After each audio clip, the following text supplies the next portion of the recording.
আজকে আমাদের special menu chilli chicken আর fried rice. তো মা প্রথমে চিলি চিকেনগুলোকে ম্যারিনেট করে রেখে দিয়েছিল, তারপরে তেলের মধ্যে ফ্রাই করে নিচ্ছিল। অনেক তো মাংস, তাই জন্য একবারে হবে না, কিছু কিছু কিছু কিছু করে ভালো করে ফ্রাই করে নিচ্ছিল, কারণ মাংসগুলো ভালো করে না ফ্রাই করলে চিকেনটা ভালো হবে না। তো ফ্রাই করে নেবার পর সবগুলো তুলে নিচ্ছিল। তার মাঝখানেই একটা চোর এসে গেছিলো চুরি করে মাংস খাবার জন্য। আর এর মাঝখানে মা একটু ফ্রাইড রাইসটাকেও করে নিয়েছিল। তারপরে চোরটাকে দেখো, কোথায় আছিস তুই?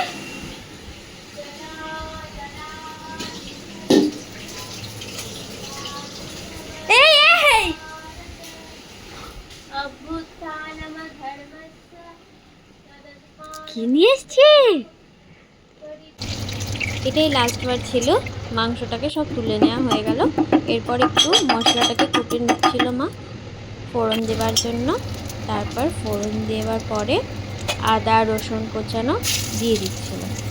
দিয়ে ওটা একটু লাল হয়ে এলে একটু নেড়েছে, তার মধ্যে দিয়ে দিচ্ছিল পেঁয়াজ, ক্যাপসিকাম, কাঁচা লঙ্কা দিয়ে দিচ্ছিল আর একটু নুন দিয়ে ভালো করে নেড়ে ছেড়ে, পুরো কিন্তু লাল হলে হবে না, হালকা হালকা মতো লাল হয়ে এলে মা কী করলো, তারপরে সসটাকে রেডি করে নিচ্ছিল।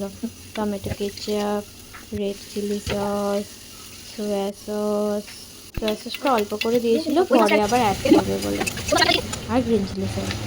তারপর মাংসটাকে অ্যাড করে দিচ্ছিল, দিয়ে ভালো করে নাড়িয়ে নিয়ে তারপরে কর্নফ্লাওয়ারটাকে রেডি করে নিচ্ছিল। সবার শেষে কর্নফ্লাওয়ারের এই জলটা দেবে তো, তারপরে এটাকে নাড়িয়ে তারপর সব টমেটো সসগুলোকে মিক্স করে তার মধ্যে জল দিয়ে দিয়ে দিল। তারপরে ভালো করে নাড়িয়ে চাড়িয়ে নিয়ে তারপরে আবার ওই কর্নফ্লাওয়ার গোলা জলটা দিয়ে দিল। তার মধ্যে অর্ধেক আবার ক্লে দিয়ে একটা সুন্দর জিনিস বানিয়েছে, ওটা দেখাতে চলে এসেছিলো। আমি ডেকোরেট করেছি, কেমন হয়েছে বলো? অদিজা কেমন হয়েছে সোনা?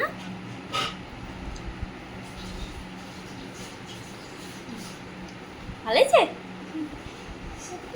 মাংসটা খেয়ে বলো তো কেমন হয়েছে। মাংসটা একটু খেয়ে বলো আমায় কেমন হয়েছে। গরম নাকি? ফুদিয়ে দেবো?